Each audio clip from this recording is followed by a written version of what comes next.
د هند د دفاع وزیر: افغانستان باید د ترهګرو په خوندي ځاله بدل نشي.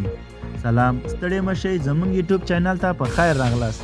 د لا ډیرو معلوماتو لپاره زموږ یوټیوب چینل د سره سبسکرایب کړئ. د هند د دفاع وزیر راجناټ سنگ ویلي افغانستان باید د ترهګرۍ په امن پټانځای او د هغوی د جلب او روزنې په مرکز بدل نشي. انډیا ټوډي د راجناټ سنگ له قوله ویلي چې شنګها د همکارۍ سازمان په غونډه کې د ترهګرۍ پر وړاندې د متحدې مبارزې غوښتنه کړې او د یو سولامیز او باثباته افغانستان ملاتړ کړی دی. نوموړي همدا راز ټینګار کړی چې د افغانستان اوسنی واکمنان باید د یو ملي او ټول شموله حکومت د جوړولو لپاره مذاکراتو ته غاړه کېږدي.